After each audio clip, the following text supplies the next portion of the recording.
I am a mother, I'm an activist, I'm an adventurer, I'm also an artist, an author. I was the first woman, and so far I think only, to mountain bike in Afghanistan. I am the creator of a life-size street art exhibition called Streets of Afghanistan. I'm the founder of a nonprofit. I'm a dreamer. I'm also a cynic and a realist. And I'm a voice. I'm also a wannabe surfer. More importantly, I'm a voice. One of over 7 billion voices on this planet Earth. And my work and my passion is in Afghanistan. And for the past 6 years, I have been working on a variety of projects. A school for the deaf, graffiti art, street art, computer labs for women, girls' education, and bicycles. What I have found working in Afghanistan are several universal truths that resonate back here in the US and around the world. Voice matters. And my space and my passion is women's rights and gender violence. But what's important to remember is women's rights is not a women's issue.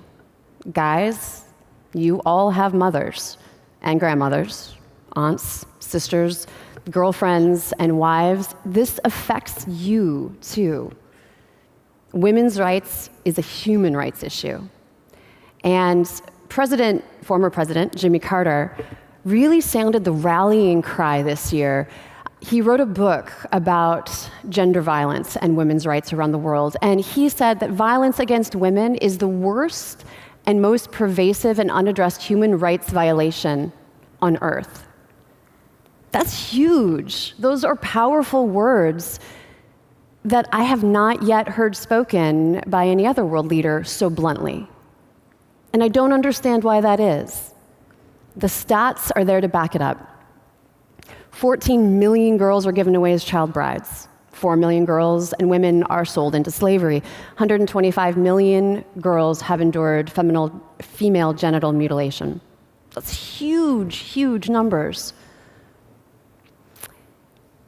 Around the world, 1 in 3 women are sexually assaulted. So if you look around you tonight, just pick out the first 3 women that you see surrounding you. One of them has or will endure a sexual assault.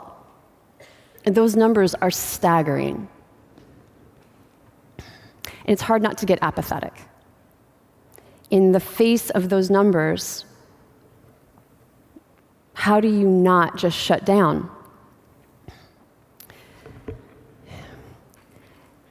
So when we look at the overwhelming wall that we are looking at, gender violence, I named my nonprofit Mountain to Mountain for one key reason. There's an old Persian proverb that says, no matter how high the mountain, there's always a road. And when we look at the issues of our time, genocide, gender violence, sex trafficking, refugee displacement, poverty, war, these issues seem so overwhelming that we don't actually know where to start. And apathy sets in. And what I've discovered in my work is that the biggest obstacle for change is apathy. It's not funding, it's not access, it's not working in war zones or working with corrupt governments. It's apathy. It's the first and biggest obstacle. And it's hard when I look at the fact of one woman trying to create change. My actions as an individual against 7 billion people making their choices every day, that's pretty overwhelming. But I like to look at this little slice of the pie, this stat right here. Narrow it back to our country in the US. 237,868 women raped and sexually assaulted in the United States every year. That's according to RAINN, the Rape and Incest Network. That in itself, as one small sliver of the big gender violence pie, is still overwhelming.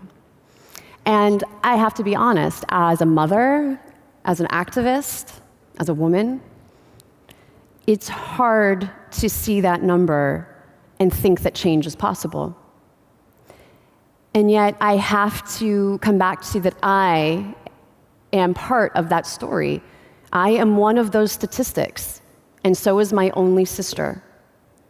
So if I myself intimately know the pain and the terror of being violently attacked, raped, and nearly killed, and I know the guilt that I felt when my only sister called me from college telling me she'd been raped on our college campus 12 years later, how can I be apathetic? How can I feel overwhelmed? But I do. And I started to realize even activists, even survivors, can get apathetic.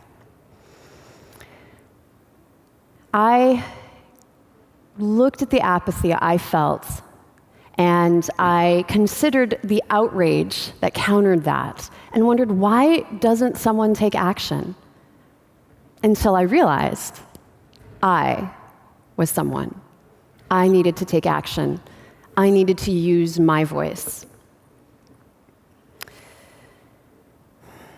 I found my voice not through my own attack, but I found my voice in the Kandahar women's prison about 2.5 years after I first started working in Afghanistan. And it was in the prisons that I really came to understand the power of a voice. Here is a country repeatedly ranked the worst place in the world to be a woman, which is why I started there. Here's a situation in women's prisons where 80%, it's estimated, of the women jailed are there under morality crimes. So a woman who is raped could be thrown in jail under the crimes of adultery. That could be me, if not just a geographic switch.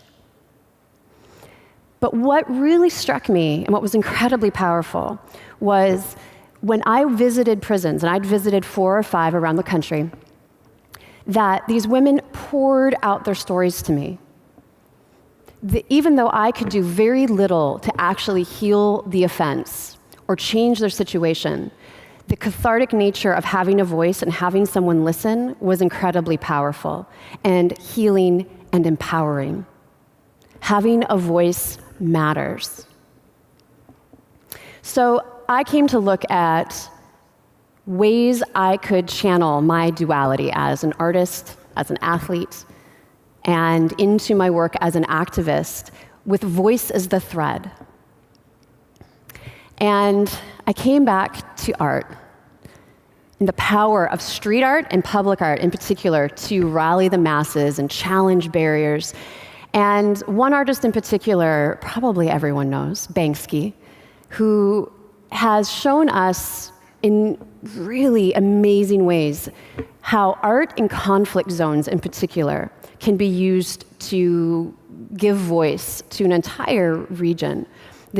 Showing us the inspiring way that art can signify activism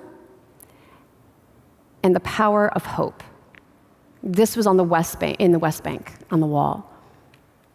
And so using that, I looked to other ways artists were using street art, and this was in Egypt during the protests. And it's a street art mural that came up around protesting the sexual harassment that had grown epidemic during the protests.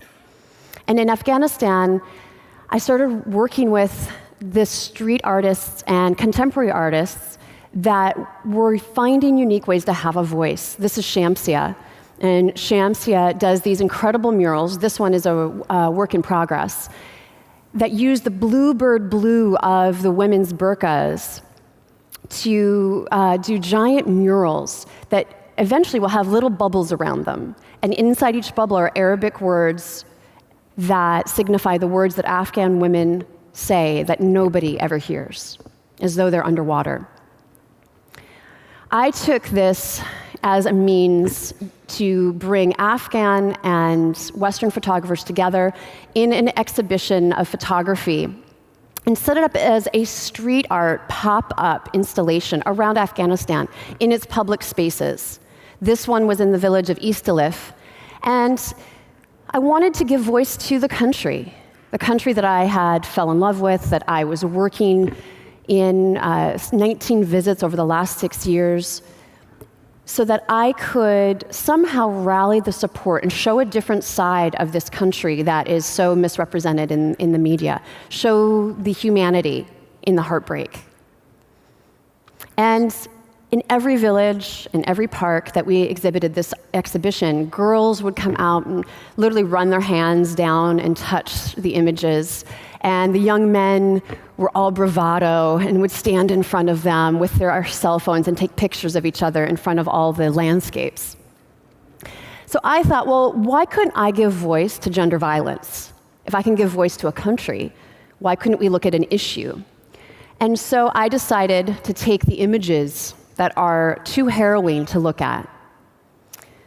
The problem with an image like this, a young girl who is becoming circumcised, is the nature of the image, instead of pulling us in, often pushes us back. And we put up a wall because it's so heartbreaking to look at.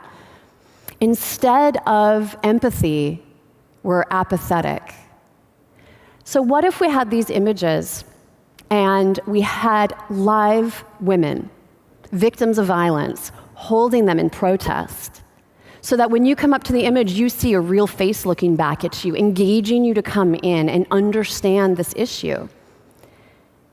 Then what we can do is find a way to pull people in and engage them, inspire them, educate them. But I am tired of exhibitions that inspire and then leave it at the gallery. So this exhibition, Cross the Line, challenges every active audience member to come through the exhibition and cross a virtual red line. And on the other side of that red line, they pledge to take action against women's violence. We also then plug in local community groups that they can connect with, and we then hold you accountable. We measure the metrics for 1 year out of every single exhibition we do, and count the actions, because individual actions matter. If you take one action and you feel that that's just the drop in the bucket, it's just one voice among the 7 billion, if we can show you your community engaged as well, and as a group, you had an impact, that inspires more action. Having a voice means taking a stand, in petition, in protest, in moral courage. Change happens when those of you who are unaffected are as outraged as those of us who are. So I ask you to leave here tonight and use your voice, encourage others to use theirs, and speak up for those who don't have one. Don't leave here inspired by everyone here tonight and forget that you are a someone. Don't forget that your voice matters, because tonight we're over 1,000 strong. And that is a roar that the world could hear. Thank you.